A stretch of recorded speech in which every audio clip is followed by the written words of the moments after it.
ஒருத்தர் இறந்து போனானா, கடவுள் கிட்ட போனானா. கடவுள் வந்து கையில் ஒரு பெட்டி வச்சிருந்தாரா அவனை வரவேற்கிறதுக்கு, வாவான்னு. வாட் இஸ் இன்சைட் தட் பெட்டி? இட் இஸ் யுவர்ஸ் அப்படின்னாராம். எது? கடவுள். பகவத்கீதைன்னு சொன்னதுனால இங்கிலீஷில் சொல்கிறேன் madam. What is this? It is yours அப்படின்னா, உள்ளே இருக்கிறது என் உயிரா? இல்லை, அது என்கிட்ட வந்துருச்சு. என் கல்வியா? அது உலகத்திலே போயிடுச்சு. என்னுடைய செல்வமா? நோ, பேரே செல்வம், அது எப்படி கூட வரும்? சூப்பராக வச்சிருக்கான் பாருங்க தமிழன் பேர், செல்வம். போய்கிட்டே இருக்கும். சரியா? இது பயமுறுத்துறதுக்காக சொல்லலை, ஆனால் சொல்லிட்டு பயமுறுத்திட்டு தான் இருக்கிறேன். 3 தலைமுறைக்கு பின்னால் நீங்கள் சேர்த்து வைத்த எந்த சொத்தும் உங்கள் அடுத்த தலைமுறைக்கு பயன்படாது என்பதனை புரிந்து வைத்துக்கொண்டு வாழ்க்கையில் வேலைகளை நிதானமாக செய்யுங்கள். நான் பல வருஷத்துக்கு முன்னால் சொல்லியிருக்கேன், 16 வருஷத்துக்கு முன்னால் சொன்ன ஒரு $1 போட்டு வந்தேங்க. 4.5 வயசுங்க என் பையனுக்கு. அவன் என்னை பார்த்துக்கல, மம்மி சூப்பர் அப்படின்னா. எதுக்குடான? இன்னும் ஆஃப்டர் 25 இயர்ஸ் டிசைன் அப்படியே இருக்கும். 4.5 வயசில் சொல்கிறாங்க அவன். நான் 10 வருஷத்துக்கு அப்புறமா 2 வீலரில் போயிட்டே இருக்கிறேன். குட் ஷெப்பர்ட் ஸ்கூலுக்கு பக்கத்தில் ஒரு இது இருக்குல்ல, சுவர், அதில் எழுதி போட்டிருந்தான் ஒரு வார்த்தை. நான் அது ரொம்ப இதுவாக வச்சுருப்பேன் அந்த $1. ஒரு வார்த்தையை பார்த்த உடனே 10 வருஷத்துக்கு முன்னால் என் பையன் சொன்னது எனக்கு புரிஞ்சு போச்சு. நீ அநியாயமாக சேர்த்து வைத்திருப்பதை அனுபவிப்பதற்கு என் ஆசீர்வாதம் கொண்ட ஒருவன் வருவான், கடவுள். ஒருத்தி வருவாள். என் பையன் சொன்ன. அதுலேருந்து நகை வாங்குறதை நிறுத்திட்டேன் நான். நீங்கள் பாருங்கள், நான் என்னுடைய எந்த வீடியோவும் எடுத்து பாருங்கள், அந்த ஒத்த செயின் தான் அதோடு நிற்கிறேன். சில ஞானம் வந்து சேர்கின்ற பொழுது பாருங்க, உன் கையில் என்ன இருக்கிறது? செல்வமா? இல்லை. என் உறவுகளா? இல்லை. என் மனைவி, என் காதல் மனைவி, என்னை பெற்ற தாயின் உயிர். பின்ன என்னதான் இருக்கு அந்த பெட்டியில? நான் உனக்கு என்று ஒதுக்கிய காலம், அவ்வளவுதான். யார் ஒருவர் அந்த காலத்தை மிகச்சரியாக அறுவடை செய்து கொள்கிறார்கள்? இங்க இருக்கிற இளைஞர்கள் கிட்ட சொல்றேன், உங்க கிட்ட இருக்கக்கூடிய அற்புதமான விஷயம் காலம், டைம். அது மேடம் கிட்டயோ என் கிட்டயோ இல்லை, நாங்கள் அதை கடந்து வந்திருக்கிறோம். 17 இயர்ஸ், 20 இயர்ஸ், 21 இயர்ஸ், 25 இயர்ஸ்க்குள்ள இருக்கிறியா? கடிகாரம் எழுமுன், கடிகாரம் ஓடு முன் ஓடு. Don't waste your time. 3ஆ பிரிச்சுக்கோ. வாழ்க்கையில் அந்த விஷயங்களை வேஸ்ட் பண்றியா, இன்வெஸ்ட் பண்றியா, ஸ்பெண்ட் பண்றியா? செலவழிக்கிறாயா, முதலீடாக போடுகிறாயா, அல்லது வீணடிக்கிறாயா? வீணடிப்பதை குறைத்துக் கொண்டு, செலவினங்களை குறைத்துக் கொண்டு இன்வெஸ்ட் பண்ணு, டைமை இன்வெஸ்ட் பண்ணு. இப்போ நீங்க எல்லாம் இங்க வந்து கேட்டுட்டு இருக்கீங்களா இந்த பேச்சை? You know you are investing. ஏதோ ஒரு விஷயத்தை நீங்க இன்வெஸ்ட் பண்ணிட்டு இருக்கீங்க, முதலீடாக மாற்றிக் கொண்டிருக்கிறீர்கள். நாம நினைக்கிறோம். 2 சொல்ல ஒருத்தர் என்கிட்ட சொன்னார், நான் வாழ்க்கையில் மறக்க மாட்டேன். பேச்சுக்காக வெளியில் போகிறேன்ல, பேச்சுக்காக வெளியில் போகும்போது நாங்கள் எல்லோரும் புகழ், செல்வாக்கு, பயண அனுபவம் எல்லாத்தையும் சம்பாதிப்போம். ஆனால் நான் யோசிச்சு பார்த்துருக்கேங்க, நான் சத்தியமாக சொல்கிறேன், இதை யார் கொடுத்து வச்சவங்க? ஸ்பீக்கர்ஸா, ஆடியன்ஸா? ஆடியன்ஸ் தாங்க. ஆடியன்ஸாக இருக்கிறதுல இருக்கிற நன்மைகள் பேச்சாளராக இருக்கிறவங்க கிட்ட இல்லை. ஏன் தெரியுமா? பேச்சாளர்கள் பேசிவிட்டு போய்விடுகிறோம், கொடுத்து விட்டு போய்விடுகிறார்கள், நீங்கள் தான் பெற்றுக்கொள்கிறீர்கள். நான் பல நேரங்களில் வெளிநாடுகளுக்கு போகின்ற பொழுது, வெளியில் நிகழ்ச்சிகளுக்கு போகின்ற பொழுது, சான்றோர்களுடன் நடந்து போகின்ற பொழுது, அவர்களுடன் வாகனங்களில் போகின்ற பொழுது அவர்கள் பேச நான் கேட்பேன். என்ன தெரியுமா? ரொம்ப நிதானமாக சில சொற்களை கேட்டுக்கொண்டால் நீங்கள் தேடி போனதை விட சிறப்பானது உங்கள் கைக்கு வந்து சேரும். தேடி போனது சுமார் தான். ஒவ்வொரு தேடலின் போதும் சென்ற தேடலில் கிடைக்க வேண்டியவையே கிடைக்கின்றன என்பார் ஜெயபாஸ்கர். பிரமாதமான விஷயங்கள் கிடைக்கும். அந்த மாதிரி பிரமாதமான விஷயம் எனக்கு 2 கிடைச்சது. நான் ஒரு வெளிநாட்டு பயணத்தில் இருக்கிறேன். ஆன் டேபிள் சாப்பிட்றதுக்கு உட்காந்துருக்கும். பிகேஎம் பாரதி கலைமன்றம் ஹூஸ்டன் 50வது பொன்விழா மீனாட்சி அம்மன் டெம்பிளில் நடக்குது. ஜேன்னு நடக்குது. பேசி எல்லாம் முடிச்சுட்டு சான் ஆண்டனியோ போகிறதுக்காக வரும். நம்ம இந்த சென்டரில், நாசா சென்டரில் வந்து நமக்கு காட்டுறதுக்கு கூட்டிகிட்டு போகிறாங்க. பிரேக்ஃபாஸ்ட் முடிச்சுட்டு அப்புறமா லஞ்ச் சான் ஆண்டனி இப்போ லஞ்ச் டேபிள் உட்காந்துருக்கும். என்ன அனுபவம்? ஒரு மனிதர் என்னிடத்தில் 2 வார்த்தைகளை சொன்னார். இந்த 2 வார்த்தைகளை நான் கடத்திட்டு போறேன். காலத்தை நீங்கள் எப்படி கையகப்படுத்திக் கொள்கிறீர்கள் என்பதில் கவனமாக இருங்கள். 2 வார்த்தை சொன்னார். பர்வீன், நானும் நிறைய மக்களை சந்திக்கிறேன், ஆனால் நீ நிறைய பேரை மொத்தமாக சந்திக்கக்கூடிய வாய்ப்பு பெறுகிறாய். எப்படி மொத்தமாக யாரேனும் கூடினால் இதை சொல்லிடுறியா? சொல்லுங்க, நான் சொல்றேன். 2 ஸ்டேட்மெண்ட் அவர் கொடுத்தார். முதல் ஸ்டேட்மெண்ட், நம்மில் பலருக்கு பல திட்டங்கள் இருக்கு லைஃப்ல. இல்லாத திட்டம் என்ன தெரியுமா? ஒண்ணே ஒன்று, நம்மோடு நமக்கு எந்த திட்டமும் இல்லை. உங்களோடு உங்களுக்கு திட்டங்களை இன்றிலிருந்து ஆரம்பியுங்கள். ரிட்டையர்ட் ஆனதுக்கு அப்புறம் என்ன சார் செய்ய போறீங்க? தெரியல மேடம். பையனுக்கு கல்யாணம் பண்ணி கொடுத்துட்டீங்களா? அப்புறமா தெரியல மேடம். வீடெல்லாம் பசங்களுக்கு எழுதி வச்சிட்டீங்க, நீங்க? தெரியலையா மேடம். Have plans. 17 வயது முதல் 25 வயது வரை எது செய்வாயோ உன் 60 வயது வரைக்கும் அதைத்தான் செய்வாய். 60 வயதிற்கு பிறகு 85, 90 என்று உன் வாழ்க்கையை நீ கால்குலேட் பண்ணு. செல்ஃபிஷ்னஸ் தான் தப்பு, செல்ஃப் லவ் தப்பே கிடையாது. இன்னைக்கு சொல்றேன், போய் எழுதி உங்களுடைய டைரியில உங்க வீடுகளில் மாட்டி வச்சுக்கோங்க. Have self love. உங்களை நீங்கள் நேசியுங்கள், உங்கள் நேரத்தை நேசியுங்கள். இந்த பெண்களை பார்க்கும்போது எனக்கு எவ்வளவு மன வருத்தம் தெரியுமா? 50, 60 வயசுல பாருங்களேன், அவங்கள கண்களில் ஒரு நிரந்தர சோகமும் ஒரு நிரந்தர கோபமும் இருக்கும். ஏன் தெரியுமா? அவர்கள் சுதந்திரமாக இல்லை. சுதந்திரமாக இருப்பது என்பது என்ன என்று பர்வீன் சுல்தானா பேசியதை சன் டிவியில் நீங்கள் எல்லோரும் கேட்டிருப்பீர்கள். சுதந்திரம் என்பது நான் விரும்புவதையெல்லாம் செய்வதல்ல, நான் எதை விரும்பவில்லையோ அதை செய்யாமல் இருப்பது. அது பெண்களுக்கு கிடைப்பதே இல்லை. இந்த ஆம்பளைங்க இருக்கிறீங்கல்ல,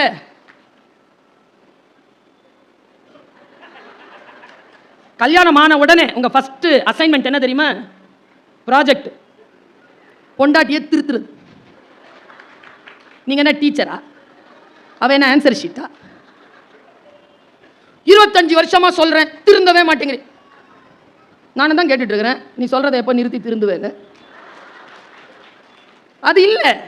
நான் ஒரு வார்த்தை சொன்னேன்னா நீங்க ஆச்சரியப்பட்டு போயிருவீங்க. குரான், திருக்குரானில் ஒரு வார்த்தை வருகிறது, உங்கள் மனைவி காதுகளை, பைபிள் சொல்ற மாதிரி, காது இருக்கின்றவர்கள் கேட்க கடவீர்கள்.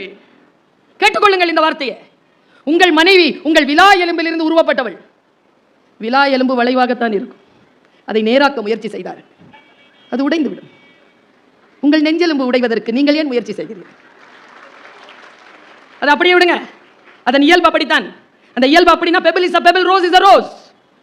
When you want to fly with eagle, பருந்து கூட பறக்கணும்னு நினைச்சீங்கன்னா don't swim with ducks. வாத்துகளோடு நீந்தாதீர்கள். வாத்துகளோடு தான் நீந்த வேண்டும் என்றால் பருந்துகளோடு பறக்காதீர்கள். இந்த பாட்டில் எனக்கு இந்த ரேப் சாங்லாம் நான் கேட்பேங்க. இப்போ கெட்ட கெட்ட வார்த்தையில் வர்றதுனால கேட்கறது இல்லை. முதல்ல கொஞ்சம் நல்லா வரும். ஒரு ரேப் சாங் சொல்லவா? பேட்ட ரேப்னு ஒரு சாங். யார் பாடினது? எந்த நடிகர் பாட்டுது? இப்போ இஸ்ரோல வந்து ஒரு இயக்குனர் மாதிரி இருக்கிறார், அவர் பேரு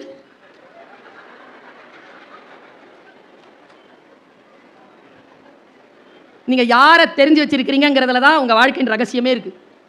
நான் ஃபர்ஸ்ட் சொன்ன ஆளை பத்தி நீங்க தெரிஞ்சு வச்சிருக்கீங்கன்னா அவர் நிறைய சம்பாதிப்பார். நான் செகண்ட் சொன்ன ஆளை நிறைய தெரிஞ்சு வச்சிருந்தா நீங்க நிறைய சம்பாதிப்பீங்க. நாராயணன் ஒருத்தர் வந்திருக்கிறார் இப்போ சோம்நாத் போயிட்டு. பேட்டர் ஆப்ல ஒரு பாட்டு வரும், ஒரு வரி வரும், ரொம்ப பிடிக்கும் எனக்கு. உனக்கு என்ன பிறந்தது உனக்கே தான், கிடைச்சதை வச்சுக்கோட அவ்வளவுதான். அப்புறம் கிடைச்சதை வச்சுக்கோட அவ்வளவுதான், விடியும் பார் விடியும் பார், விடிய விடிய விடிய விடிய பெட்டர். அதுல இந்த ஊர்வசின்னு ஒரு பாட்டு வரும்ல, அதை நான் இப்ப கேள்வி கேட்டா யாரும் பதில் சொல்ல மாட்டாங்க சார். எந்த படத்துல வருது, யார் பாடுற? அந்த ஊர்வசி பாட்டுல எனக்கு ரொம்ப பிடிக்கும் மேடம். அந்த ஊர்வசி அதெல்லாம் ரொம்ப அழகா எழுதியிருப்பாங்க அந்த கவிஞர்.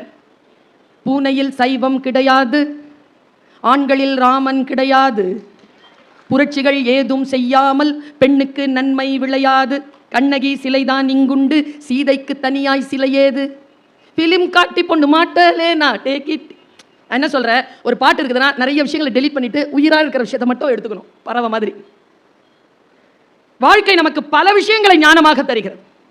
எல்லா விஷயங்களையும் தேடி கண்டுபிடித்து அதிலிருந்து நன்மையை எடுப்பதற்கு நேரம் தேவைப்படுகிறது. இன்றைக்கு இந்த சகோதரி ஒரு வார்த்தை சொல்லுகிறேன், நீங்கள் உங்கள் டைரி குறிப்புகளில் எழுதி வைத்துக் கொள்ளுங்கள். I am very busy, I don't have time. இப்படி சொல்றவங்களை நம்ம பார்த்துருக்கோமா? டைமே இல்லை, அவர் ரொம்ப பிஸி. நான் சொல்லட்டுமா, who is the busiest person? யார் மிக பிஸியான ஆள் என்றால், யாருக்கு எல்லோருக்காகவும் நேரம் இருக்கிறதோ அவர் தான் பிஸியஸ்ட் பர்சனை தவிர மற்றவர்களுக்கு நேரம் தராதவர்கள் நிர்வாக கோளாறு கொண்டவர்களே தவிர பிஸியஸ்ட் பர்சன் என்பதனை நான் ஒருபோதும் ஒப்புக்கொள்ள மாட்டேன். உங்களுடைய வாழ்க்கை உங்களுக்கு சில சவால்களை கொடுக்கின்ற பொழுது அந்த சவால்களை நீங்கள் எப்படி எதிர்கொள்கிறீர்கள்? பணத்தை விட நேரம் முக்கியமானது. பேரறிஞர் அண்ணா அவர்கள் சொல்வார்கள், காலம் பொன்னை இழந்தால் சம்பாதித்து விடலாம், காலம் உயிர் போன்றது. கான். நேரத்தை உயிரை போல் பாதுகாத்து வேலை செய்யக்கூடியவர்கள் நான் பல பேரை பார்க்கிறேன். நாளைக்கு பண்ணிக்கலாம். இந்த பெங்களூருக்கு பக்கத்தில் ஒரு கிராமம் இருக்கு. அந்த கிராமத்தில் ஒரு வீடு, ஒரு தெருவில் ஒரு கிராமமே இருக்கு, ஒரு குட்டி கிராமம். அதில் ராத்திரி பேய் வரும். அதனால அது எழுத படிக்க தெரிஞ்ச பேய். நீங்க இப்ப கூட கூகுள் பண்ணி பார்க்கலாம். எல்லோருடைய சுவர்லையும் நாளை வா என்று எழுதியிருப்பார்கள். அது படிச்சுட்டு போயிடும். அடுத்த நாள் வரும், மறுபடியும் நாளை வான்னு. பேய்க்கு வேணாலும் நாளை வான்னு எழுதி வைக்கலாம். உன் வாழ்க்கைக்கு எழுதி வைக்கலாமா? நாளைக்கு படிச்சுக்கலாம். ஐயோ படிச்சு அப்படியே பட்டொலி வீசி பறந்துருவேன். நாளைக்கு மார்னிங் 4 o'clock எப்படி எந்திரிப்ப? தட்டிட்டு தூங்கிடுவேன்.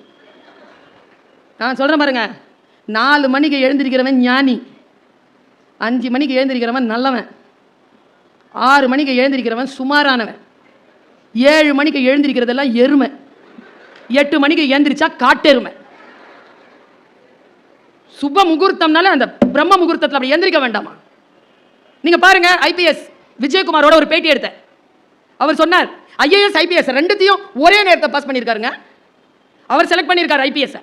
எப்போங்க படிப்பீங்கன்னா பிஏ படிச்சுக்கிட்டே படிச்சிருக்காரு. எப்போ படிப்பீங்கன்னா ராத்திரி 12:30 மணிக்கு எல்லாரும் தூங்கின அப்புறமா டார்ச் லைட் வச்சுட்டு படிப்பாராம்.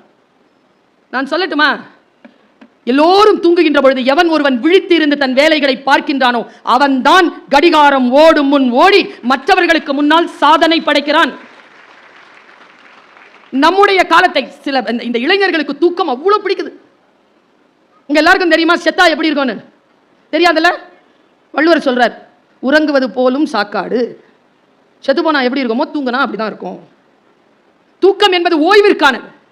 5 to 6 மணி நேரம் ஓய்வு, குழந்தைகளுக்கு 7 to 8 மணி நேரம் ஓய்வு.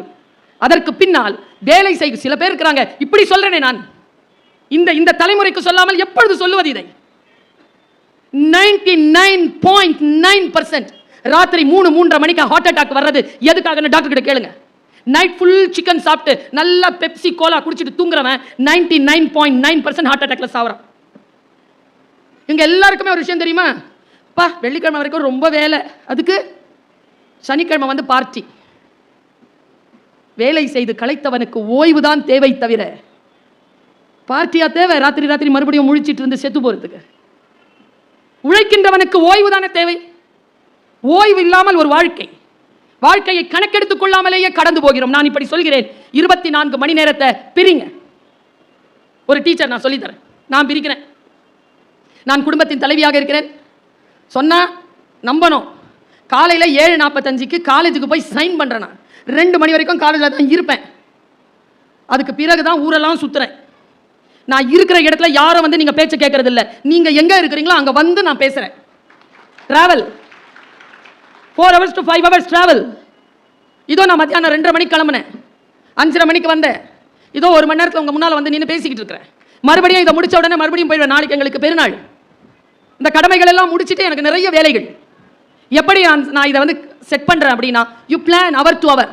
ஒன்றும் இல்லை, மேடமுடைய ஷெடியூல் பாருங்க எப்படி இருக்கும். உட்காந்தபடியே கீழே மயங்கி விழுந்துருவீங்க, அவ்வளோ டைட் ஷெடியூல் இருக்கும். ஆனால் எல்லாவற்றையும் நிர்வகிப்பதனால் தான் மாவட்ட ஆட்சியர் ஒரு வீட்டை ஆட்சி பண்ண முடியல. 3 நாள் செத்து போன மாவை வச்சுட்டு இட்லி சுட்டு சாப்பிட்றோம். நைட்டு அரைச்சி காலையில் சாப்பிட்றதுக்கு முடியல நம்மளால. எதுனாலும் இப்போ இருக்கிறது ஆச்சரியமா இருக்குங்க எனக்கு. பா இப்போ ட்ரெஸ்ஸு மாற்றிக்கிட்டு ஹோட்டலுக்கு போய் கூட சாப்பிட்றதுக்கு முடிஞ்சு போச்சு. எல்லாம் இந்த சனியனை வச்சுக்கிட்டு ஆன்லைன் அதில் வருது பீட்சா. முதல் வார்த்தையே கெட்ட வார்த்தை. 750 ரூபா மேடம். நாங்கள் 3 பேர் மேடம் குடும்பத்தில். ஒரு வாரம் நல்ல வலுவான சாப்பாடு. இந்த சார் சொன்ன எல்லா சம்பா அரிசி, மாப்பிள்ளை சம்பா, கோதுமை, தென்னை எல்லாத்தையும் வாங்கி வச்சு 1 மாதம் 1 வாரம் நல்லா கருவாட்டு குழம்பு வச்சுட்டு கறி குழம்பு வச்சுக்கிட்டு சாப்பிடலாமா இல்லையா சார்? ஒரு பர்கரில் முடிஞ்சு போகுது. இவர்கள் எப்படி காலத்தை, நான் இப்படி சொல்கிறேன், ஏன் இன்றைய குழந்தைகள் திருமணம் செய்து கொள்ள மாட்டேன் என்கிறார்கள்? 30-35 வயதை ஏன் தள்ளி போடுகிறார்கள்? ஏனென்றால் அவர்கள் காலத்தை கணிக்கவில்லை, காலத்தை அவர்கள் கையில் பிடித்திருக்கவில்லை, காலம் அவர்களை கடந்து ஓடுவதை உணரவில்லை. ஓடியதற்கு பிறகு உட்கார்ந்து அழக்கூடியவர்களை திரும்பி பார்த்து சிரித்து விட்டு போகிறது காலம்.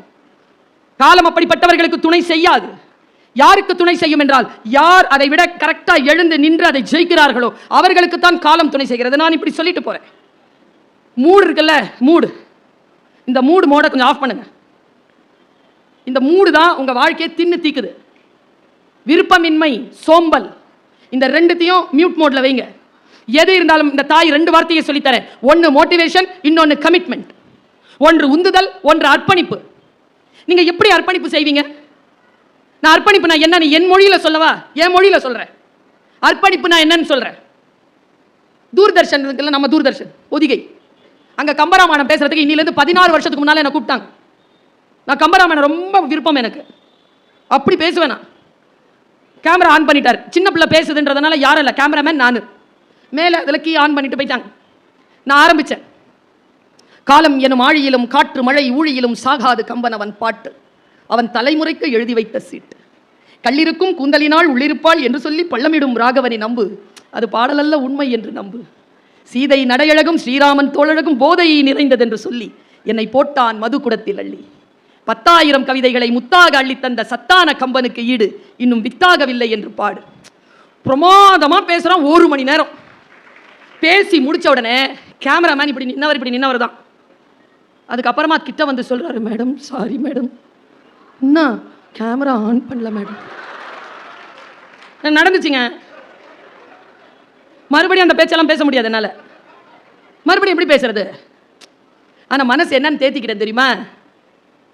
போயா, என் பேச்சை கேட்கறதுக்கு எத்தனையோ பேர் காத்திருக்காங்க, இன்னைக்கு ஒருத்தனுக்காக பேசினையா, போயா. இந்த டெடிகேஷன் இருக்குல்ல, சரி இது ஒன்றும் பெரிய டெடிகேஷன் இல்லை. நடந்து முடிஞ்சதுக்கு அப்புறம் நீ சொல்ற ஸ்டேட்மெண்ட் எப்படி டெடிகேஷன் ஆகும்? பிரான்ஸ்க்கு போறேன். என்னுடைய பிரான்ஸ் என் கன்னி பேச்சு பாரதிதாசன் கம்பன் கழக தலைவர் 10வது ஆண்டு விழாவுக்கு என்ன கூப்பிடுறாங்க. நாங்க 3 அறிஞர்களோட போறோம். அதுல என்ன நடந்தது பாலிடிக்ஸ்னு எனக்கு தெரியல. எனக்கு சாட்டர்டே ஈவினிங் கொடுத்திருந்தாங்க, கம்பனில் பெண்மைன்னு தலைப்பு. ஆனா எல்லாமே அதே ப்ரிப்பரேஷன் தான். கம்பராமாயண புக் வச்சுக்கிட்டு அதே படிச்சுக்கிட்டே வரேன். திடீர்னு எனக்கு ஃப்ரைடே நைட்டு காலையில் வந்து இறங்குறோம். ஃப்ரைடே நைட்டு சொல்றாங்க, மேடம் நீங்க சாயந்தரம் பேசல மேடம், நீங்க காலையில் பேசுறீங்க. சார் காலையில் யாரும் வரமாட்டாங்க சார், பிரான்ஸ் வெள்ளிக்கிழமை நைட்டு, எப்படி மார்னிங் வருவான்? யாரும் வரமாட்டாங்க சார். உங்களுக்கு என்ன மேடம், பேசுங்க மேடம். வந்துருவாங்க மேடம். வருவாங்களா? போய் இறங்கணும் பாருங்க. வந்திருந்தாங்க 7 பேர். 7 பேர்ல 4 பேர் எங்க அவங்க? இதோ மைக் செட். இந்த 4 பேருக்கும் பிரெஞ்சு தவிர்த்து வேற எதுவும் தெரியாது. 3 பேர் ஆடியன்ஸ். அதுல ஒருத்தர் எனக்கு கார் ஓட்டிட்டு வந்தவர். 2 பேர்ல ஒருத்தர் கம்பன் கழக தலைவர், இன்னும் ஒன்று அவங்க பொஞ்சாதி. 2 பேர். கேமரா அப்படி வச்சிருக்கு. பேச ஆரம்பிச்சிட்டேன். கம்பனில் பெண்மை. எது ஞாபகம் வந்தது தெரியுமா? தூர்தர்ஷன் ஞாபகம் வந்துருச்சு. ஃபுல் கமிட்மெண்ட், அர்ப்பணிப்போட பேசினேங்க. ஃபுல் அர்ப்பணிப்போட பேசினேன். கேமரா தான் ஆன்ல இருக்கேன். பேசிட்டேன். பேசி முடிச்சுட்டு கீழே இறங்குறேன். பாரதிதாசன் அவங்க வைஃப் கையை பிடிச்சிட்டு 10வது ஆண்டு விழா நிறைவு பெற்றது மேடம் உங்களுடைய இந்த பேச்சில், ரொம்ப சந்தோஷம். நாங்கள் அவர் அன்னைக்கு பண்ண ஒரு வேலை 2012 பிரான்ஸ் கம்பன் விழா, கம்பனில் பெண்மை பர்வீன் சுல்தானா இன்னைக்கு போட்டு பாருங்க. இந்த 13 வருஷமா 1,56,00,000 பேர் பார்த்துருக்காங்க அந்த பேச்சு. நீங்க முழுமையான அர்ப்பணிப்போட வேற வேலை செஞ்சீங்கன்னு வச்சுக்கோங்களேன், அதற்கான பலன் உங்களை வந்து சேரும். இது காஸ்மோஸ்ல பிரபஞ்சத்தின் ரகசிய மொழியில் குறிக்கப்பட்ட ஃபார்முலா. நீங்க செய்யணும்ன்றது செய்யாதீங்க. ஏங்க பைபிள்லையும் உபனிஷதங்களையும் சொல்ற வார்த்தையை சொல்ற, நீ உன் சதையை சுட்டரிக்க கொடுத்தாலும், நீ சம்பாதித்த அத்தனையையும் நீ செலவு செய்ய கொடுத்தாலும், அன்பு உனக்கு இராவிட்டால் ஏதும் இல்லை என்று சொல்லுகிறது கொரிந்தியர். அர்ப்பணிப்பு. உபனிஷதம் சொல்கிறது, உட்கார்ந்து ரிஷிபங்கன் மிகப்பெரிய ஒரு யாகத்தை நடத்துகிறான். யாகத்தை நடத்தின அந்த மன்னனை குறித்து அவனுக்கு போதனை அளிக்கப்படுகிறது. இந்த யாகம் நடத்தியவனுக்கு சொர்க்கம் இல்லை நரகம் தான் என்று ரிஷிபங்கன் கேட்கிறான். எதற்காக இவ்வளவு பெரிய யாகம் நடத்தியவனுக்கு எப்படி நீங்கள் நரகம் சொல்வீர்கள்? ஏனென்றால் அவன் நோக்கம் சொர்க்கம் அடைவது. சொர்க்கம் அடைய வேண்டும் என்பதற்காக எந்த காரியம் செய்தாலும் அது கணக்கில் எடுத்துக்கொள்ளப்பட மாட்டாது. நீங்கள் தன்னிலை மறந்து செய்யக்கூடிய வேலை இருக்கு இல்லையா, அதை இந்த காலம் குறித்துக் கொள்கிறது என்பதற்காக சொல்லுகிறேன். ரொம்ப டெப்தான வார்த்தை சொல்றேன், ரொம்ப டெப்தா சொல்றேன். ரூமி சொல்வான், தொழுகை நிகழ்கின்ற பொழுது, தொழுகையில் நீங்கள் நிற்கின்ற பொழுது சில நேரங்களில் தொழுகை நிகழ்ந்து விடுகிறது. நீங்க நிக்கிற போதெல்லாம் தொழுகை நடக்கல. நீங்கள் எப்பொழுது செல்ஃப்லெஸ்ஸா தன்னை மறந்து இறைவனிடத்தில் தன்னை முழுமையாக ஒப்படைப்பீர்களோ அங்கே தொழுகை நிகழ்கிறது, அங்கே நீங்கள் வெல்கிறீர்கள். நான் காலத்தில் அருமை கருதி இதை சொல்லுகிறேன். கடிகாரம் எழுவதற்கு முன்னால், அது ஓடுவதற்கு முன்னால், எங்க அது ஓடிக்கிட்டே இருக்குங்க. நிறுத்துங்களா பார்ப்போம், நிறுத்துங்களா பார்ப்போம். நான் இப்பெல்லாம் பிரார்த்தனை நான் செய்யறதே இல்லை தெரியுமா? என் கண்ணாடி முன்னால நின்று, என் பெற்றோர் முன்னால் நின்று, என் கடவுள் முன்னால் நின்று சொல்வது போல் சொல்கிறேன். அர்ப்பணிப்பும் மன எழுச்சியும் இருந்தால் காலத்தை வெல்லலாம். எங்க அப்பா மரணப்படுக்கை இல்லைங்க, இதை நான் சொல்லணும்னு வரலைங்க. 10 மணிக்கு இறக்குறாருங்க, 7 மணிக்கு நான் கூட இருக்கேன். 7 மணிக்கு அப்பாவுடைய கண்கள் மேலே கீழே அசைது. அம்மா சொல்றாங்க, அப்பா போயிடுவாருமா. அப்பா சொன்ன அந்த 2 வார்த்தையை சொல்லிடுறேன். ஏன்னா உண்மையான கவிஞர்களினுடைய கூற்று இருக்குல்ல, அது ரொம்ப முக்கியமான. அதனால தான் குறள் நிற்கிது, அதாவது குரான் நிற்கிது, அதனால தான் பைபிள் நிற்கிது, உபனிஷதங்கள் எல்லாமே இலக்கியங்கள், கவிதைகள். அதில் பொய் இல்லை. அப்பா சொன்ன அந்த மரண வாக்குமூலத்தை உங்களுக்கு நான் கடத்துகிறேன், பேரன்பு கொண்டு இருக்கிறேன். அவர் சொன்ன வார்த்தை என்ன தெரியுமா? வக்ஸே தர்கர் ரஹோ. உருது தெரிஞ்சவங்க இருக்கீங்களா? இருப்பீங்க வேலூர்ல. वक्से डर कर रहो, ना जाने कब बदलेगा उसका मिजाज, वक्त से है दिन, वक्त से है रात. என்ன அர்த்தம் தெரியுமா? மரணம் அப்பாவினுடைய தொண்டை குழியை அடைகின்ற அந்த வினாடியில் அப்பா எனக்கு தந்த ஆக உன்னதமான ஞானம், காலத்திற்கு பயந்துகொள், காலத்தின் இயல்பு எப்பொழுது மாறும் என்று தெரியாது, காலமே இரவு, காலமே பகல். It is out of your control. It is not under your control. நீ அதை கண்ட்ரோலே பண்ண முடியாது. அடுத்து சொன்ன வார்த்தை தான், காலத்தை ஜெயிக்க முடியாது. காலத்தை ஜெயிக்கணும்னா நீ சாகணும், அப்பதான் காலமா மாறலாம். காலத்தை வென்றான் யார்? யார் காலத்தை வெல்ல முடியும்? பாருங்க, காலத்தை யாராலும் வெல்ல முடியாது. காலம் கடந்து போன பிறகு அதே பகை உணர்வோடு இருக்காதே, சமாதானம் செய்து கொள்ளு சொன்னார். அதான் அப்பா சொன்ன கடைசி வார்த்தை. எத்தனை பேர் ஆபாச எண்ணங்களையும் ஆராத ரணங்களையும் சுமந்து கொண்டிருக்கிறோம்? இங்க இருக்கக்கூடிய எத்தனை பேர் சொந்த அண்ணன் கிட்ட பேசாம இருக்கிறீங்க? எத்தனை பேர் சொந்த அம்மா அப்பா கிட்டே பேசாம இருக்கிறீங்க? எத்தனை பேர் மாமியார் கிட்ட நாத்தனார் கிட்ட பேசாம இருக்கிறீங்க? எத்தனை பேர் பெத்த புள்ள கிட்ட பேசாம இருக்கிறீங்க? மறுபடியும் வருமா காலம்? வராது, காலம் வராது. இன்னைக்கு மத்தியானத்துக்கு எங்க அண்ணனை சத்தியமா சொல்றேன், இன்னைக்கு அண்ணனை நான் கோபப்படுத்தினேன். இன்னைக்கு மத்தியானத்துல ஏதோ ஒரு வார்த்தை போட்டேன், அது நான் அவசரத்துல போட்டேன், அண்ணனுக்கு கோவம் வந்துருச்சு. கடுமையான வார்த்தையால திட்டினான். அம்மா கிட்ட திட்டினான், என்கிட்ட திட்டின அண்ணா அம்மாட்ட என்கிட்ட சொல்ல, இதெல்லாம் அம்மாட்ட வச்சுக்கோ, என்கிட்ட வச்சுக்காது அப்படின்ட்டு ஏதோ திட்டி எனக்கு மெசேஜ் போட்டான். அடுத்த 10 நிமிஷத்துல எங்க அண்ணனை நான் சமாதானப்படுத்திட்டேன். ஒன்றும் இல்லை, அன்பில் யார் தோற்கிறார்களோ அவர்கள் தான் ஜெயிக்கிறார்கள், யார் அடிபணிய மறுக்கிறார்களோ அவர்கள் தோற்கிறார்கள். இந்த ரகசியம் நமக்கு எப்போ புரியும்? 12 வருஷமா நான் எங்க அண்ணனோட பேசுறதுல, போ இந்த கோட்டையில் ஒரு கொம்பு இருக்கும், அதுக்கு மேலே படம் போட்டு கொடியா சச்சு காட்டு. நான் சொல்லவா, அப்பா இல்லைனா அண்ணன் தாங்க நம்முடைய அப்பா, சின்ன அப்பாங்க. அது அப்பாவை இளமையான வயதில் பார்க்கணும்னா இப்போ உயிரோட இருக்கிற அண்ணனை பார்த்துக்கோ. பேசலனாலும் போய் பேசிடுங்க. அவங்க கல்யாணம் ஆனதுலேருந்து சரியில்லை, அவன் சொத்த. இன்னைக்கு ஒரு ஃபோன் அடிச்சு பாரு. நான் சொல்றேன்ல, கடிகாரம் ஓடு முன் ஓடு. கடிகாரம் ஒரு விஷயத்தை முடிவு செய்திருக்கிறது, நீ அதுக்கு முன்னால் ஓடணும். நான் ஒரு ஃபோன், அண்ணா நல்லா இருக்கியா, அண்ணா நல்லா இருக்கியா, அண்ணா எதுக்கு ஃபோன் பண்ண, இப்படி தான் பதில் வரும். அண்ணல்ல சும்மா பேசின போல இருந்துச்சு, உன் ஞாபகம் வந்துச்சு, உன்னை ஒரு வாட்டி பார்த்துக்கவா வந்து. ஏன் என்ன மனசு சரியில்லை, அங்கே அப்படியே குரல் டவுன் ஆகும். அதுதான் அண்ணன். ஏன் தெரியுமா? அம்மா அப்பாவுக்கு தெம்பு இருந்தால் தம்பி தங்கச்சிகள் பிறக்கும், அண்ணன் பிறக்க மாட்டான், அக்கா பிறக்காது. சூப்பரான ஒரு விஷயம் சொல்லவா? அண்ணனா பிறக்கிறத விட சூப்பர் அண்ணனோட பிறக்கிறது. அண்ணனோட பிறக்கிறவங்க எல்லாம் பாக்கியசாலிகள். ஆனால் நமக்கு அந்த அருமை தெரிவதே. ஆனால் இப்போ சொல்லி என்ன பிரயோஜனம்? எல்லாத்துக்கும் ஒத்த புள்ள. அது இன்னொரு ஒத்த பிள்ளை கல்யாணம் பண்ணி கொடுத்துச்சுங்க வச்சுக்கோங்க, அதுங்க பிறக்கிறதுக்கு அத்தை கிடையாது, மாமா கிடையாது, மாமி கிடையாது, யாவனும் கிடையாது. நமக்கு நாமே திட்டம், மூஞ்சியை பார்த்துட்டு இருக்க வேண்டியதான்.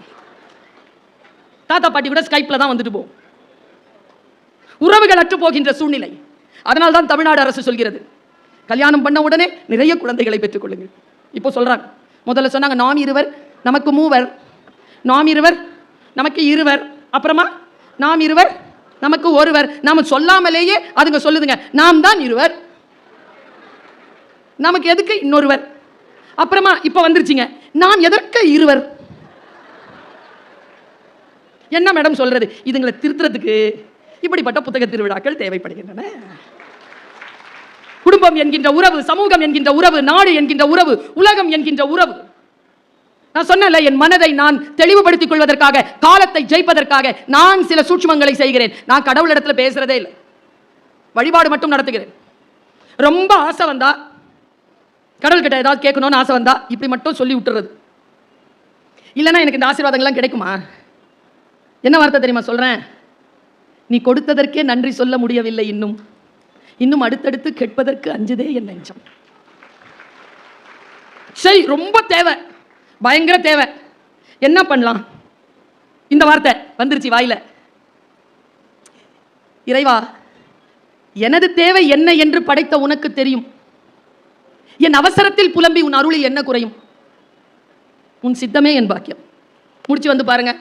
நீங்க கேட்டீங்கன்னா 200 ரூபா கேட்டுப்பீங்க. அவன் 2 கோடி ரூபாய் கொடுக்கலான்னு யோசிச்சுட்டு இருப்பான். இல்லைன்னா 200 ரூபா கொடுத்துட்டு கம்முன்னு இருந்துருவான்.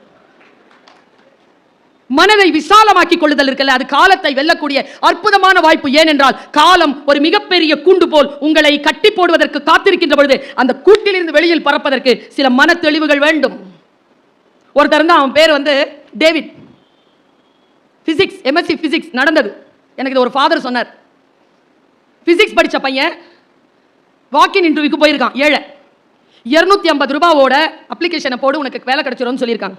அவன்கிட்ட 250 ருபீஸ் இல்லை. அவன் என்ன பண்ணியிருக்கான்? வீட்டில் வந்து அம்மா அப்பாட்ட கேட்டிருக்கான், இல்லை வெளியில் போய் கேட்டிருக்கான், இல்லை உறவுகள் கிட்ட கேட்டிருக்கான், இல்லை ஃப்ரெண்ட்ஸ் கிட்ட கேட்டிருக்கான், இல்லை சர்ச்சுக்கு வந்துட்டான் நேரா. Jesus, I want 250 rupees only, give me, tomorrow is my day, today you grant me 250 rupees please சொல்லிட்டு, மனசில் தானே ஜபம் பண்ணுவாங்க, சொல்லிட்டு வெளியில் அந்த ஜப ஏடு இருக்குல்ல, அதில் எழுதி வச்சுட்டு போயிட்டான். ஜீசஸ்க்கு கேட்டிருக்கோம், ஆனால் அந்த ஜப லிஸ்ட்டை வந்து ஃபாதர் பார்த்துட்டார். நேராக உள்ளே போய் பார்க்குறாரு. அவருக்கு அலவன்ஸ் 600 ரூபாய் அந்த மாதம். எல்லா செலவுகள் போனாலும் 200 ரூபாய் தான் வருது. இல்லைன்னா அவர் கஷ்டமாயிடுவார். எல்லாத்தையும் கட் பண்ணி காஸ்ட் கட்டிங் பண்ணி பார்த்து 200 ருபீஸ் எடுத்துட்டார். ஒரு கவரில் போட்டு வச்சார். பையன் அங்கே தான் இருக்கான். மறுபடியும் போய் இப்படியே உட்காந்துருக்கான். Mister David, father, somebody wants to give this cover to you. Is your name is David? Yes, father. You're going for the interview. Oh Jesus அப்படின்ட்டு கையில் வாங்கிட்டு பிரித்து பார்த்துருக்கான். எவ்வளோ இருக்கணும்?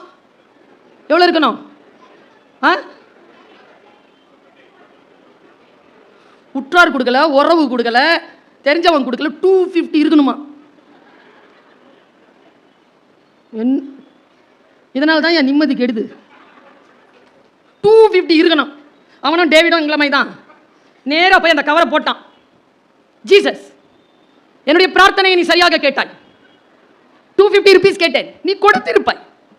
தவறான ஆளிடத்தில் கொடுத்து விட்டாய் ஜீசஸ். 50 ரூபா அடிச்சிட்டார் ஜீசஸ். இவர்கள் என்ன இருந்தாலும் காலத்தின் பின்னால் தான் இருப்பார்கள். காலத்தின் மனதை விசாலமாக்கி கொண்டால் கூண்டில் இருந்து வெளிப்படலாம். You can conquer the time. Conquer the timeங்கிறது என்ன தெரியுமா? இந்த வார்த்தை 2 வார்த்தை சொல்றேன். வீட்டில் நீங்கள் போய் உங்கள் டைரிகளில் முடிந்தால் இந்த வார்த்தையும் சேர்த்து வைத்துக் கொள்ளுங்கள். 2 கேள்வி பர்வீன் சுல்தானா எழுப்பிவிட்டு போகிறேன். எங்கே இருக்க விரும்புகிறாய்? நான் சொல்லட்டுமா? சுப்புலட்சுமி என்கின்ற சிறுமி 9th ஸ்டாண்டர்ட் படிச்சிட்டு இருக்காங்க. என்ன ஆகிறதெல்லாம் தெரியாது அவங்களுக்கு. ஆனால் கவனத்தோடு படித்தார்கள். 10th கவனத்தோடு படித்தார்கள். பிறகு மெல்ல ஆசை தலை தூக்கியது. UPSC எக்ஸாம் எழுதலாம். I want to be in the collectorate. I want to be in that chair. Be there where you want to be. எங்கே இருக்க விரும்புகிறாயோ அங்கே இரு. எங்கே இருக்கிறீர்கள்? விருப்பம், பெத்த விருப்பம். இன்னைக்கு உகாதி. எல்லோருக்கும் உகாதி திருநாள் நல்வாழ்த்துக்கள். அவ்வளோ விருப்பம் இருக்கு. ஆனால் செயல்பாட்டிலே தெளிவு இருக்கிறதா? செயல்பாட்டிலே அந்த விருப்பத்தை நிறைவேற்றக்கூடிய தவம் இருக்கிறதா? காலத்தை வெல்லலாம். காலம் உங்களுக்கு எது கொடுத்திருந்தாலும், खुदी को कर बुलंद इतना हर तकदीर से पहले खुदा अपने बंदे से खुद पूछे बता तेरी रजा क्या है. அல்லாமா இக்பால். என்ன அர்த்தம் தெரியுமா? ஏ பக்தனே, உன்னை நீயே எந்த அளவிற்கு உன்னுடைய உறுதிப்பாட்டில் உயர்ந்து இரு என்றால் உன் விதியை எழுதுகின்ற இறைவன் கூட உன்னிடத்தில் வந்து கேட்க வேண்டும். சொல் பக்தனே, உன் விதியை இனிமேல் நான் எப்படி எழுத? வேலூர்ல போஸ்டிங் போடு, சாங்ஷன். அடுத்து என்ன? சாங்ஷன். எப்பொழுது கிடைக்கும்? Be there where you want to be. நமக்கு என்ன தெரியுமா? வேல்யூ பண்ண தெரியல. நான் இதை சொன்னதை நீங்க கேட்டிருப்பீங்க. கேட்காதவர்கள் நினைவுபடுத்திக் கொள்ளுங்கள். நான் ஒரு பர்ஸ் வச்சிருந்தேன். ஆண்களுக்கு ஒரு வசதி இருக்கு. Packets 6 packets, minimum 5. பெண்களுக்கு இல்லை மேடம். கையில் பச்சை பிள்ளை மாதிரி ஒரு ஃபோன் இருந்தால் கூட அதுக்குள்ளே வச்சு தொலைச்சிட்டேன் மேடம். வேலூர் வரும்போது ஒரு பர்ஸை தொலைச்சிட்டேன். நேராக நம்ம அம்மாட்ட வந்து சொல்கிறேன், மேடம் பர்ஸ் தொல். மேடம் என்ன கேட்பாங்க? எங்க தொலைச்ச? பஸ்ல. பஸ் நம்பர் என்ன? போடு, ஃபோன் போடு. இந்த பஸ்ஸை பாரு. பஸ்ஸை பார்க்குறாங்க, பஸ்ல இல்லை. அழுகுறேன் நான். தேடலாம் மேடம், தேடலாம், கிடைச்சிடும், உட்காருங்க. இல்லை மேடம், தாங்க முடியாம மேடம் ஒரு வார்த்தை கேட்பாங்க என்கிட்ட. என்ன கேட்பாங்க? ஏன் இவ்வளோ அழுகுறீங்க, உள்ள என்ன வச்சிருக்கீங்க கேட்பாங்களா? 30 ரூபா மேடம். என்ன சொல்வீங்க? என்ன சொல்லுவாங்க மேடம்? போனா பர்ஸு 3 லட்சம் ரூபா. தொலைச்சது பர்ஸு. பர்ஸுக்கு உள்ள இருக்கிறத நான் தொலைக்கல. இங்க நம்ம நிறைய பேருக்கு எது தெரியறது இல்லை தெரியுமா? இந்த புருஷனால நமக்கு என்ன தான் கிடைக்குது? அது 30 ரூபா தான். ஆனா புருஷன் 3 லட்சம் ரூபா. இந்த பொண்டாட்டியால எனக்கு என்ன கிடைக்குது? 3 ரூபா தான். ஆனா பொண்டாட்டி 30 லட்சம் ரூபா. இந்த அம்மா அப்பாவால நமக்கு என்ன கிடைக்குது? 3 பைசா தான். அம்மா அப்பா 3 கோடி ரூபாய். வேல்யூ வேல்யூ தெரியுதா? நான் சொல்றேன். இப்போ அவர் சொன்னாருங்க என்கிட்ட, அந்த சான் ஆண்டனியோல சொன்னார்ல, ஒன்று தான் சொன்னேன், கவனமா இருந்தவங்களுக்கு 2வது. இப்போ நான் இன்னொன்று 2வது சொல்றதுக்கு முன்னால சொல்றேன். இந்த சான் ஆண்டனியோல உட்காந்துட்டு சொல்லிட்டு இருந்தாங்களே, நான் பேச்சு வாக்கில் அதை அப்படியே நிறுத்தியிருக்காங்க. 2வது என்ன சொன்னார் தெரியுமா? யூ டச் எனிதிங், எது உங்களுக்கு வேண்டும் என்றாலும் அதற்கு என்று கூலி உண்டு. அதுக்கு ஒரு டேக் இருக்கு, பிரைஸ் டேக் இருக்கு.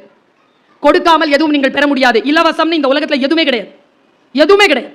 சரி, இந்த ப்ரோக்ராம்க்கு சும்மா தானே வந்தீங்க? உள்ள நுழைஞ்சிங்களே, காசு கொடுத்தீங்களா? இப்போ ஃப்ரீயா? நீங்கள் என்ன கொடுத்துருக்கீங்க தெரியுமா? எனக்கு பேமெண்ட் வந்துகிட்டு இருக்கு உங்ககிட்ட இருந்து. வாழ்க்கையில் நீங்கள் மறுபடியும் பெற்றுவிட முடியாத காலத்தை எனக்காக தந்து கொண்டிருக்கிறீர்கள். It is my payment. நான் மறுபடியும் பெற்றுவிட முடியாத என் வாழ்க்கையின் மணித்துளிகளை உங்களுக்காக தந்து கொண்டிருக்கிறேன். இது உங்களுக்கான பேமெண்ட். பேமெண்ட் இல்லாம இந்த உலகத்தில் எதுவுமே கிடையாது. கமிட்மெண்ட்.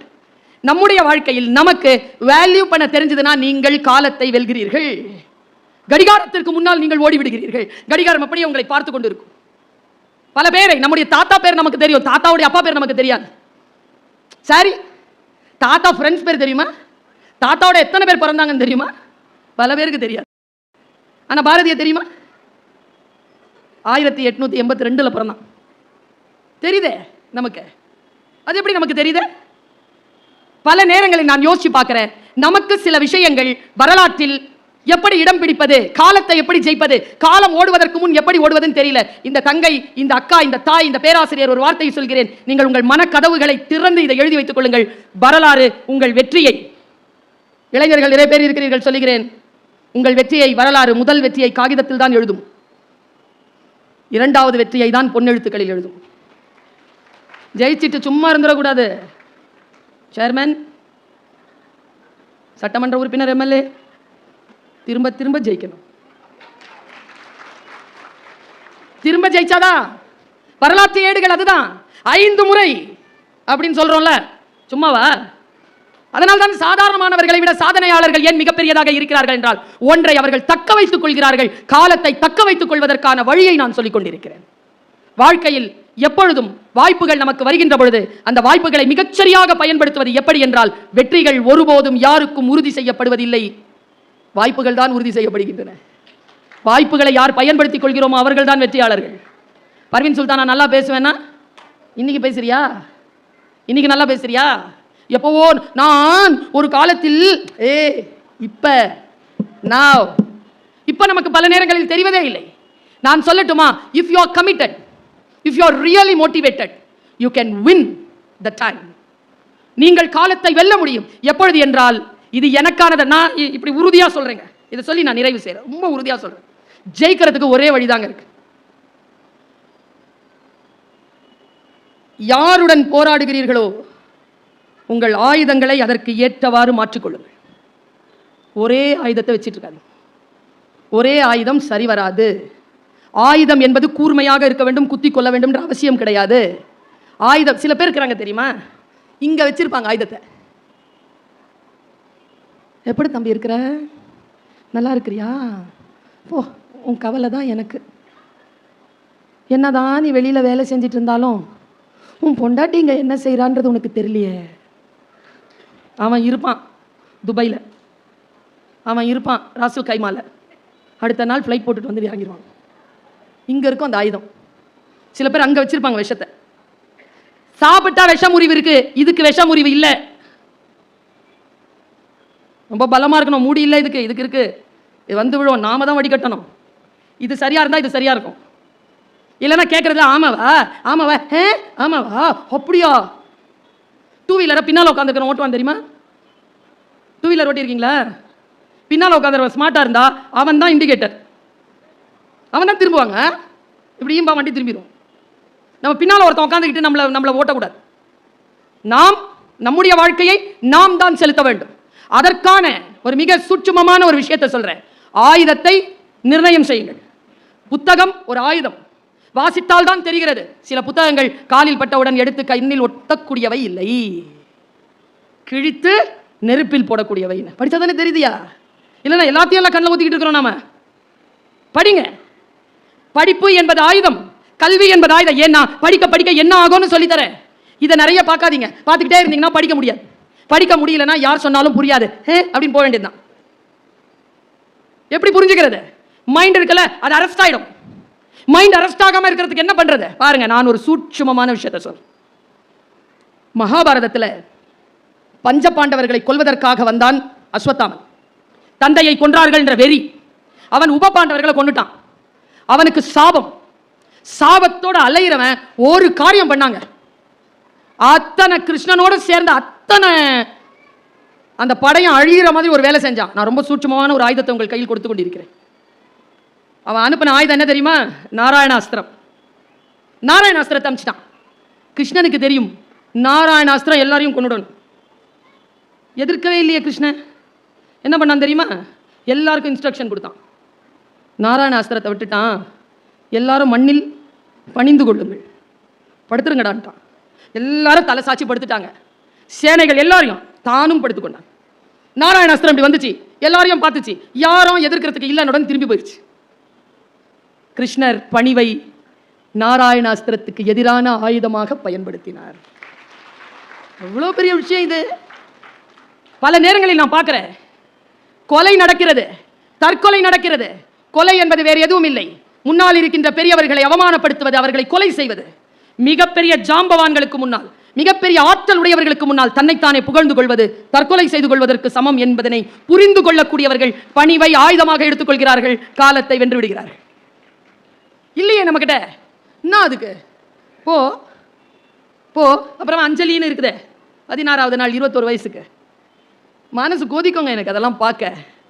செத்து போகின்ற வயதாது 21 வயசும் 24 வயசும். வண்டி எனக்கு வண்டி கொடுத்த ஆசிரியர், வண்டி சொல்லிக் கொடுத்த ஆசிரியர், டூ வீலரை சொல்லிக் கொடுத்த ஆசிரியர் ஒரே பாடம் தான் எனக்கு சொல்லிக் கொடுத்தார். பர்வீன், எவ்வளவு வேணுமானால் வேகமாக போ, ஆனால் நீ நினைக்கும் பொழுது வண்டி நிற்கணும், அவ்வளவு வேகத்தை மட்டும் செலுத்து. எவ்வளவு பெரிய பாடம் இது. புரியணுமே, பாடம் புரிய வேண்டுமே. நம்மில் பல பேருக்கு எதை ஆயுதமாக பயன்படுத்தி காலத்தை வெல்வது என்று தெரியவில்லை. கடிகாரம் ஓடிக்கொண்டேதான் இருக்கிறது. நான் மீண்டும் சொல்கிறேன், வேகமாக திட்டமிட்டு வேலைகளை செய்து கொண்டே இருப்பதல்ல. ஹிக்மத் என்று சொல்வார்கள் அரபில். ஹிக்மத்தோடு வேலை செய்வது, ஒரு விஷயத்தை ஞானத்தோடு செய்வது. இதனால் இவன் முடிக்கும் என்றாய்ந்து அதனை அவன் கண் விடல். வள்ளுவம். டெலிகேட் பண்றது, ஒரு விஷயத்தை டெபியூட் பண்றது, எவ்வளவு பெரிய விஷயங்கள். காலத்தை நானே இல்லை. சில பேர் பெண்கள் இருக்கிறீங்களே, கடவுளே, இன்னிலேருந்து இந்த டைலாக மாத்துங்க. நான் இல்லைனா என் வீட்டில் ஒண்ணுமே நடக்காது, கம்முன்னு எல்லாம் சூப்பராக நடக்கும். எல்லாத்தையும் சுமக்கிறது. 50 வயசு ஆனவுடன் தெரிஞ்சு போயிடும் இதெல்லாம் எந்த இல்லைன்னு. அது 30 வயசுல தெரிஞ்சுக்கோ. உனக்காக, உன் பிள்ளைகளுக்காக, உன் கணவனுக்காக நீ தருகின்ற ஆக பெரிய வெகுமதி என்பது உன் உடல் நலம் தான் என்பதனை முதலில் உன்னுடைய புத்திக்கு சொல். ஏங்க நீங்க வாக்கிங் போங்க, தொப்பையா இருக்குதுன்னு நீ தான் போ கூட. உடனே புருஷங்க, அங்கேயுமா மேடம் வர சொல்றீங்க? யோ நீ இந்த பக்கம் போ, அந்தம்மா அந்த பக்கம் போட்டோம். ஆனா நடங்க, ஹெல்த்தை பார்த்துக்கோங்க. ஹெல்த்தை பார்த்துக்கிறது குற்றம் இல்லை. நல்ல பொருட்களை உணவில் உண்ணுவது குற்றம் இல்லை, நல்ல தேவையில்லை. பாருங்க, 3 விஷயத்தை கண்ட்ரோல் பண்ணுங்க. நான் கண்ட்ரோல் பண்ண ஆரம்பிச்சிருக்கேன். பயணத்தில் இருப்பதனால் உடல் நலத்தை கவனிக்க முடியவில்லை. எனக்கு என் அண்ணன் மகள் தந்த இப்பொழுதுதான் 3 நாளைக்கு முன்னால் தான் பிள்ளை பெற்றாள். அவள் சொன்னாள், அத்தை நான் சொல்ற 3 விஷயத்தை மனசுல வச்சுக்கோங்க. சர்க்கரை சாப்பிடாதீர்கள். அவர் சொன்ன மாதிரி அவர் நிறைய சொல்லி பயமுறுத்திட்டார். இவங்க பேச்செல்லாம் கேட்டோம்னா ஒன்றும் சாப்பிட மாட்டேன் தெரியுமா? எதை பார்த்தாலும் பயமா இருக்கும் மேடம். சர்க்கரை சாப்பிடாத, ஜங்க் ஃபுட் சாப்பிடாத, ஜங்க் ஃபுட் சாப்பிட, குப்பை பொருட்களை சாப்பிடாத. இந்த பீட்சா, பர்கர், வர்த்தக்கறி. இங்கே வந்து வர்த்தக்கறி பற்றிலாம் சொல்லக்கூடாது என்ன? வர்த்தக்கறி, இடியாப்பம், டோர்லாக் சாப்பிடாதீங்க. காந்தியடிகளினுடைய 3 குரங்கு. இந்த ஒரு கைக்கு ஒரு காது, ஒரு கைக்கு ஒரு காதா, ஒரு கண்ணுக்கு ஒரு கை, ஒரு கண்ணுக்கு ஒரு கையா, வாய்க்கு மட்டும் இங்கே 2. இப்படி பொத்தனா போதாதா? இது இப்படி கம்மியா பேசு, கம்மியா சாப்பிடு. அளந்து பேசு, அளந்து சாப்பிடு. அளவோடு இருக்கணும். இதை இப்படி 2. இந்த முறை இருக்குல்ல, சிக்கன் சாப்பிடாதன்ட்டாரு, ஜங்க் ஃபுட் சாப்பிடாத, சக்கரை சாப்பிடாத, ஆரோக்கியமா இருப்ப. Normal delivery. நம்முடைய வாழ்க்கை நாம் தான் செலுத்த வேண்டும். நமக்கு ஒரு திட்டம் இருக்க வேண்டும். நான் சொன்ன 2 விஷயங்களில் ஒன்று, எங்கே இருக்க விரும்புகிறீர்களோ அங்கே இருங்கள். 2வது, எதற்காக நீங்கள் நினைவு கூறப்பட வேண்டும் என்று விரும்புகிறீர்களோ அதற்காக வேலையை தொடங்குங்கள். நம்மில் பல பேருக்கு அந்த திட்டமே இல்லை. செத்து போன 3வது நாளே ஜாலியாயிராங்க. நினைவு கூறப்பட வேண்டிய அளவிலே வாழ்க்கையில் ஒரு சிக்னேச்சர் போடுங்க. காலம் மிக மிக கண்ணியமானது. காலம்தான் கடவுள். காலம்தான் நிகழ்ந்து கொண்டிருக்கிறது. காலம் எதற்காகவும் காத்திருப்பதில்லை. காலத்தை கையகப்படுத்திக் கொள்ள வேண்டும் என்றால் வாழ்க்கையில் திட்டமிடுங்கள். அதற்கு என்று உங்களுடைய நேரத்தை ஒதுக்குங்கள். வாழ்க்கையில் சாதனையாளர்களாக வாருங்கள். செய்த தவறை திரும்ப செய்யாதீர்கள். நேசியுங்கள். உங்களையும் மற்றவர்களையும் நிறைய வாசியுங்கள். நன்றி, வணக்கம்.